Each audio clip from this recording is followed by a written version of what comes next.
todos ligados. Gente, serviço aqui, eu vou dividir minha fala com o Wellington, né? Vou falar um pouquinho lá da nossa preocupação do Mato Grosso do Sul, uma preocupação com o Mato Grosso, e ele vai falar daqui do DF e de Goiás. E uma preocupação um pouco maior, eu acho que quando a gente assume algumas atribuições, eu fiquei pensando de interromper várias vezes meu amigo Aldo Mazeto, mas eu me contive, porque aí a gente não deixa as pessoas concluir seu raciocínio, né? A gente dizer assim, puxa, tem um advogado lá, que ele é do PROCON, e eu não posso exigir muito dele, né? Eu entrei na época da CPI, doutor Girosa, lá no meu estado, no Mato Grosso do Sul, em 2007, eu sempre conto essa história e os colegas aqui que me conhecem falam, puta, mas que garota chata, de novo essa história, né? Mas infelizmente eu fui designada para aquilo, a primeira vez que eu entrei na Assembleia e me sentei ali e comecei a escutar aquela história, eu falei assim, gente, mas o que é isso? E falei assim, acho que eu fui designada para aquilo e pensei assim, como é que eu vou conseguir minimamente representar o PROCON, os consumidores ali, mas pelo menos para poder entender, para poder, assim, se me perguntarem alguma coisa, dizer assim, olha, tem razão e eu vou usar o Código de Defesa do Consumidor e assim, o que for nosso direito nós vamos exigir. E desde então, a gente tem uma repetidora, uma coligada da TV Moreira, da Rede Globo, e ela enfia o microfone na minha boca e fala assim, aí eu falo assim, olha, o erro foi de lá e nós vamos exigir cobrança indevida, não sei o quê, junto com o Ministério Público. E a gente tem aí, infelizmente, né, uma ação tramitando desde então, e que a ANEEL também foi chamada, e enfim. O que vai dar isso, não sei, mas até aquele momento, a gente não tinha todo esse conhecimento que a gente tem hoje. Então, de sorte que uma fala de Rubens agora me fez anotar, assim, que eu sou como um consumidor cativo, aí fiquei pensando assim, então, assim, por que existe agência? Por que regular? Justamente por isso. Se eu sou cativo, alguém tem que ditar essa regra. Então, essa é a razão da existência da lei. E esse é um grande problema, que eu caí por mim e fiquei pensando assim, puxa vida, se eu sei disso desde então, de 2007, o que é que algumas pessoas estão fazendo na reunião do dia 13, né? E que a gente ponderava ali sobre metodologia e tarifa, e uma pessoa pega a palavra e assim, o Alisson apresentava um slide dizendo assim, qual era a queda que tinha tido uma redução, né? E dizendo que desde então, no ciclo tarifário, quanto que a gente tinha tido de redução no valor efetivo da tarifa. E eu falei assim, por favor, mostre logo qual que foi a redução dos encargos. E aí não teve, obviamente, né? E aí eu falei assim, mas gente, veja que nós precisamos atacar esse flanco, né? E aí um senhor pega a palavra e fala assim, mas nós precisamos defender o consumidor e falar de tarifa. Aí eu falei assim, gente, que nível nós chegamos? Porque uma tarifa tem parcelado. Então assim, e daí? Quando que nós vamos chegar? Então, para dizer para o senhor que o Conselho de Consumidores tem um papel muito importante, porque desde 2007, o meu conselho sabe o que é parcela A e o que é parcela B. Entendeu? A duras penas aprendeu o economês, o eletriquês e eu não sei o que mais mas aprendeu. E eu, uma vez falei para o Alex, eu já sabia a 456 de Corpus, pelo menos o capítulo onde está. Esse está lá no 116, está lá no 129, está lá não sei na onde. E isso é porque eu sou advogada. Assim, a gente aprende onde que está a coisa. E aprende que existe uma normativa para isso. Então, assim, por que a ANEEL existe? Porque eu estou num monopólio natural e alguém tem que regular isso. Então, essa existência da ANEEL, e a gente tem que falar isso. E eu estou aqui desde quarta-feira, porque ainda sou advogada do meu estado, concursada, e trabalho no PROCON. e eu estava numa reunião do Sistema Nacional de Defesa do Consumidor, que ainda defendia ANEEL, né? No fórum lá, tratando que as agências não cumprem o seu papel de bem informar o consumidor, que eles vão cobrar, doravante, o AIR. Eu falei assim, uai, peraí, mas a ANEEL tem AIR há bastante tempo, não sai uma normativa sem que tenha um relatório, uma análise de impacto regulatório, etc e tal. E aí peguei a palavra e falei assim, gente, olha, bem ou mal, houve uma audiência, inclusive, para a gente saber quais eram as perguntas que deveriam ser feitas sobre a norma, etc, etc. Então, assim, muito se questiona a participação do PROCON no Conselho de Consumidores da agência. Tá? Isso é uma coisa que a gente enfrenta muito, porque fala assim, o Conselho de Consumidores, o PROCON venha chancelar, porque... Mas assim, gente, a carta 451 é uma repetição, uma enormidade de repetição com a defesa do consumidor. É só ler e ter o bom senso de entender o que é, assim, às vezes a gente tem preguiça de entender, tá? Mas a gente tem um sério problema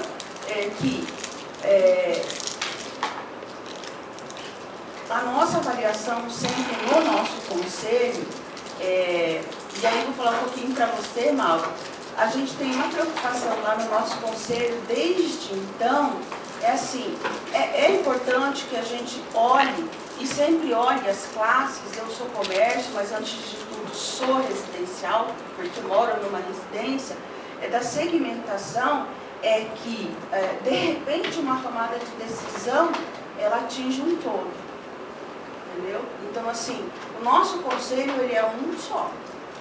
Ele tem os segmentos, mas ele está preocupado com a tarifa e com o só, com o bem-estar desse ou daquele. Então, assim, ele não toma partido desse ou daquele. A gente está preocupado com a tarifa e que ela seja módica no sentido geral. Então, assim, os pontos que a gente colocou lá em relação ao Mato Grosso do Sul e Goiânia, mas que efetivamente eu vou falar essa questão do luz para todos. A gente sabe dos problemas que tem, talvez não seja um problema, como o Erildo disse, da agência, mas a agência emitiu duas resoluções, a 488 e a 523, ela disse qual o período de cumprimento das metas, e nós estamos aí. Né? E falou que as nossas distribuidoras deveriam cumprir. De que modo, né? Eu e a minha concessionária e a do Concel, né? que o senhor esteve lá elaborando por bastante tempo, e está sob intervenção. Então, assim, como está o processo de luz para todos? Difícil parar, e isso é uma realidade que, assim, hoje de manhã eu conversava com o Rubens, que é do Comitê de Monitoramento, conversava com o pessoal do Rural do Comitê de Monitoramento, e no Estado não tinha, e no final foi por terra, desarticulou lá na Assembleia, junto com o governo do Estado, porque a gente tem um ruído político de que, olha, essa política não é mais por aí, né? Agora, o que a gente quer pedir para a agência? Nós temos participado, assim, olhando e tendo essa visão mais técnica como conselheiro, assim, o conselheiro tem que achar as saídas para a sua população. Ele não pode ficar, eu tenho um problema. Primeiro, qual que é a nossa sensibilidade lá? O Alisson até falava assim, Mato Grosso e Mato Grosso do Sul disse que tem um problema sério porque o tuiuiu causa não sei o quê, e aí é um problema, lá. Aí fez uma brincadeira, né? Eu falei assim, pô, será que ele já foi? Aí ele falou assim, tem que contar quantos tuiuiu tem lá. Verdade, né? Então vamos lá contar. O tuiuiu, de fato, quando ele abre a asa e a envergadura, o senhor estava lá, a gente já sabe como é o Pantanal, ele não sabe, ele não foi lá. Mas a gente tem problemas sérios, assim, como o macaco lá em Belém, assim, então, assim, tem certos exemplos que às vezes são infelizes. Mas a gente tem uma realidade muito importante. O que a gente quer? O Luz para Todos foi importante para todo mundo, mas ele causa um ônus no geral. A gente sabe que a carga de Mato Grosso do Sul é a mesma carga de Curitiba. Quer dizer, a Enersul e a cidade de Curitiba estão no mesmo patamar. Você já imaginou manter Curitiba acesa e o estado de Mato Grosso do Sul aceso? Está lá. Então, e aí? Qual que é a diferença? A diferença é que eu tenho ainda algumas metas para cumprir e elas estão lá no Pantanal. E quando eu penso nisso, eu que entendo, e eu acho que eu tenho essa obrigação e o meu conselho, de dizer assim, olha, por favor, se você for cumprir essas metas que ainda faltam, dá para pensar um pouquinho em energia alternativa, em fotovoltaica, e a gente fez um estudo, participou com um grupo do canal Energia, inclusive tem no plano decenal, numa fonte que a gente pegou do Ministério de Minas e da EPE, de que o estado de Mato Grosso do Sul e do Mato Grosso tem uma forte incidência solar e a capacidade de resolução desse problema seria a energia fotovoltaica. Então, assim, inserir esses locais no SIM, eu acho que é um problema muito sério de OIM, e aí a tarifa para quem está na capital, para quem está na cidade, suportar isso é muito complicado. Então, assim, muita parcimônia nisso tudo que nós vamos pedir para frente. Então, esse foi um pedido de Mato Grosso. Olha, nós queremos que se cumpra a resolução 488-523, mas assim, como a gente sabe desse potencial, a gente quer que, se for possível, que a ANEEL peça esse estudo para a EPE, que o Ministério de Minas e Energia, que exista essa responsabilidade, porque nós todos estamos no setor, e o setor não é pequeno, é bem grande, com a empresa de pesquisa, e, enfim, nós temos aí, né, pessoas que foram colacionadas só para pensar nisso, né? E nós estamos colacionadas e representadas e indicadas por nossas federações e nossas associações para preocupar com o preço e preocupar que o consumidor que paga isso, essa conta no final, né, o AIM não seja tão difícil, porque essa descoberta de que o Mato Grosso inteirinho aceso é Curitiba acesa, então assim, puxa, que isso, né? Então, se eu não tiver luz no Pantanal e tiver energia fotovoltaica, acho que eu fico muito mais feliz, e aí eu penso que o OIM vai ser... nós temos uma possibilidade, e aí eu sou advogada, né, mas eu procuro o técnico para me dizer assim, olha, se eu não me convencer, eu não vou fazer esse discurso. Então, assim, eu estou muito convencida de que a saída para o Pantanal seria o sistema isolado, e isso é uma coisa que a gente pede em relação ao Luz para Todos, foi o que a gente alcançou.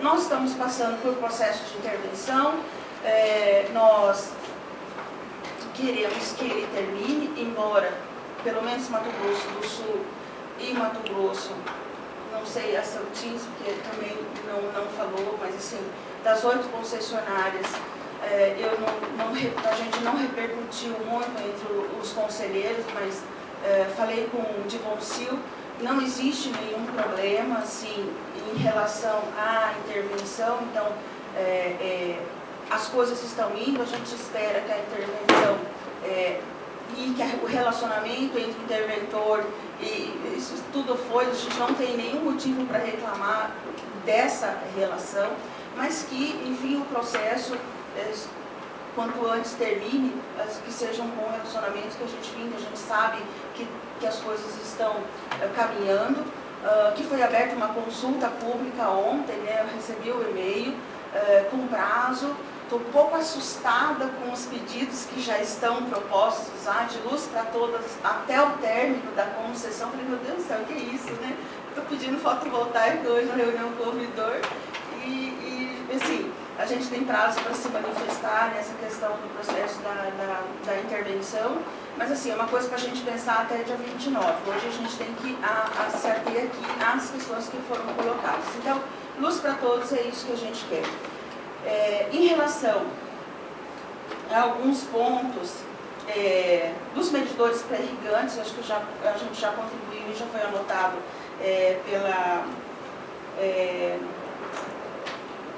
por vocês, né? O cumprimento da resolução 488, a qualidade na área rural, que aí é a nossa preocupação com o OIM, né? eu tenho uma série de perguntas que foi enviada pelo representante da indústria, e que eu vou fazer tão logo, mas eu quero passar isso por e-mail para vocês, nesse documento que a gente vai juntar, mas eu vou falar assim brevemente, mas porque eu tenho um assunto que eu sei que ele é, pelo menos para mim, é sofrível. Por quê? Porque é muito ruído no setor, e não, alguns colegas me pediram assim, peça prorrogação como você fez na audiência pública da tarifa branca. Só que aí eu pedi novamente para que os técnicos me dissessem assim, peraí, o que significa pedir a prorrogação das bandeiras tarifárias? Significa isso, não vou pedir. Então, assim, o que eu penso em relação às bandeiras tarifárias? Elas vão entrar em vigência em janeiro, mas uma coisa que nós estamos muito preocupados, eu pedi para a nossa equipe de comunicação da empresa que me apresentasse um orçamento para a nossa reunião agora de novembro, só uma campanha que o Conselho pudesse pagar de spot. Spot porque, pelo menos no meu estado, que é um estado mais rural, enfim, o pessoal costuma escutar muito rádio, música sertaneja, enfim. Então, nós achávamos que a possibilidade de a gente ter spot explicando as bandeiras tarifárias fosse surtir algum efeito, alguma situação importante. A nossa preocupação em relação às bandeiras tarifárias, e o Aldo falou assim, nossa, as bandeiras tarifárias vão, logo que elas entrem em vigor, elas vão surtir um efeito. Eu fiquei pensando assim, nossa, parabéns para a Paraná, que todo mundo lá sabe o que significa bandeiras tarifárias, porque no meu Mato Grosso do Sul ninguém sabe, a não ser os meses que eu tenho programa de televisão, que eu gravo 4 programas, que todos eles eu vou e falo de bandeira tarifária. Você entendeu? Mas assim, foi essa manifestação que eu fiz lá em São Paulo, na audiência pública da tarifa branca. Você estava lá? Eu falei isso, falei assim, gente, eu te juro, se eu sair aqui e for na Paulista, que a gente que tem um nível, que são executivos que passam ali, parar e perguntar assim, você sabe o que são bandeiras tarifárias? Não, a gente não sabe. Entendeu? Então, assim, hoje expira o prazo para contribuições, né? Enfim, o que eu entendi é que essas novas contribuições foram mais favoráveis para o consumidor, porque aumentou o espaço de gatilho, ótimo. Então, assim, vai entrar em vigor, mas qual que é a minha preocupação? Bom, se eu estou lá, na defesa do consumidor, eu tenho certeza que em fevereiro eu vou ter um bando um sem número, um bando não, mas um sem número de consumidores de energia da nossa distribuidora perguntando para mim do que se trata. E isso eu vou dizer assim, nós vamos entrar na tarifa branca na bandeira vermelha, com certeza, né? Porque janeiro, verãozão, mas eu queria pensar vamos imaginar uma situação, uma hipótese, que a gente entre com bandeira vermelha, na metade, no dia 15 de janeiro, ela passe para amarela, fique uma semana na amarela, 4 dias no verde e volte para vermelho. Como vai chegar a conta na casa do consumidor? Então, assim, o que a resolução determina? Que ela venha segmentada e demonstrada, que é um princípio da transparência, né? Então, eu estou contando que todo mundo sabe o que são bandeiras tarifárias, e que ele gastou, e que etc e tal. Então, assim, ela tem que vir informada que, ó, até fulano de tal você gastou, fora da média, não sei o que, não sei o que. E aqui você gastou, e aqui você gastou. O jornal já está estabelecido. Aí ele vai chegar lá e vai perguntar, porque assim, isso eu estou falando porque eu atendi quando houve a determinação para a depuração dos encargos. Todo mundo chegou lá e falou assim, por que eu estou pagando isso? Mas você sempre pagou isso, só que agora vem discriminado na sua fatura. Isso foi uma realidade que todo mundo viveu. E agora vai acontecer a mesma coisa. Então, assim, nós estamos fazendo o dever de casa. O consumidor, doutor idosa vai pagar essa conta. Só que essa conta não é só de responsabilidade de nós consumidores. Eu entendo que a responsabilidade por informar, que é um dever e é um direito do consumidor, é do Ministério de Minas e Energia e é da agência. Entendeu? E nós temos tempo para fazer isso. Hoje nós ainda estamos no dia 22 de novembro. E aí, o que me preocupa? Nós vamos dar dinheiro da concessionária, porque eu já disse assim, esquece o spot, porque agora só vai surtir efeito para mim. Eu não assisto a novela das 8, eu não sei da briga de cabelo, eu só vi na internet que a filha, a irmã brigou com o outro por causa do filho, mas isso dá ibope. E se eu fizer a informação da bandeira lá nesse horário nobre, que custa caríssimo, você entendeu? Então assim, quem vai pagar essa conta? É a distribuidora? Mas essa responsabilidade, essa mudança, essa decisão toda, não foi só. Então assim, e aí quando eu falo distribuidora, leia-se, colegas, nós, porque isso vai para a tarifa. Nós todos vamos pagar essa publicidade, esse direito de informação, que eu acho que é obrigação nossa. Eu estava querendo que fosse dinheiro do meu conselho, você, se ainda tiver recursos lá na Eletropaulo, que pagasse RGE, Copel, porque a gente tem obrigação, está escrito lá na nossa lei, 8.630, você tem a obrigação de orientar o consumidor nas coisas que são do seu interesse. Então eu já tinha pedido isso, porque eu tinha uma sobra. Agora, é impossível você fazer spot com as coisas. Janeiro está aí, entendeu? Então assim, é isso que a gente está querendo, que essa responsabilidade seja solidária. Né? Por quê? Porque é um assunto de alta relevância. O ano passado nós ficamos muito tempo, não existe a possibilidade da gente não entrar no sistema. Por quê? Porque a gente sabe por quê. O colapso, a emenda é pior que soneto. Não tem mais dinheiro na CDE. Assim, se a gente solicitar, porque, nem sei por que motivo fosse acatado, o efeito rebote para o consumidor ainda seria pior. Né? Porque aí a gente teria a correção, etc.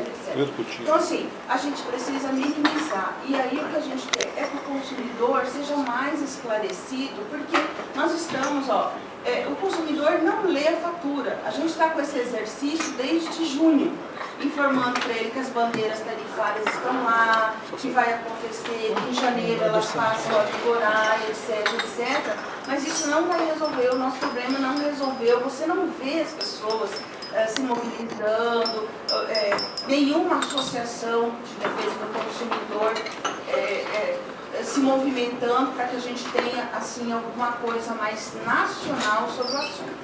Então, eu acho que a responsabilidade do Ministério, e eu queria assim, que a ANEEL fosse uma ponte, né? E que, enfim, que alguém se responsabilizasse, não só os conselhos e a distribuidora. Eu sei que a nossa distribuidora está com essa responsabilidade, já está trabalhando com uma campanha para isso, mas eu penso que não é só responsabilidade nossa em termos econômicos, enfim, arcar com esse ônus. Em relação à cobrança da CCC, são as perguntas do colega lá da indústria, lá do Mato Grosso. Com o termo da cobrança da CCC, como ficam os pagamentos devidos por esta conta para os beneficiários ainda com crédito? Por quê? Porque foram feitos contratos gerando benefício para empreendedores que utilizassem geração térmica com derivados de petróleo em sistema isolado. Quer dizer, lá no Mato Grosso já tem isso. Então, assim, ele já fez o investimento, ele já usou o diesel e ele tinha crédito. Como fica essa situação? É a pergunta do colega e eu vou passar para vocês. Como a ANEEL vai cobrir o custo adicional da geração térmica, principalmente do Nordeste, sem aumentar a conta dos consumidores das outras regiões? Perguntas?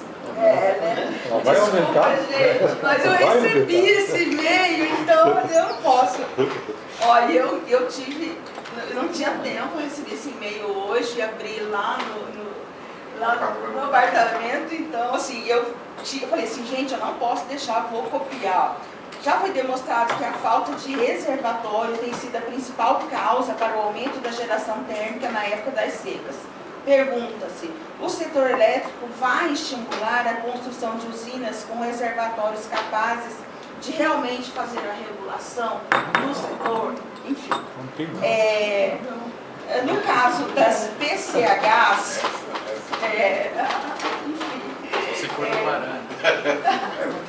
mas eu acho que ele está perguntando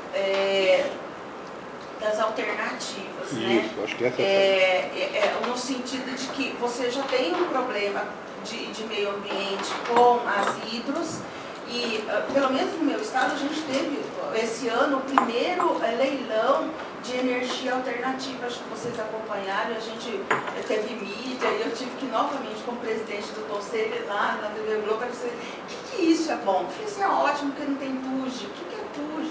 É uma tarifa, que eu não vou usar o fio, não tem nada. E aí você explicar para o consumidor o que significa isso, é uma glória em 2 minutos e meio, mas a gente conseguiu. No caso das PCHs, que fornece energia diretamente para a distribuidora, a TUJ não é uma cobrança em duplicata, uma vez que esses geradores entregam energia na subestação elétrica da distribuidora?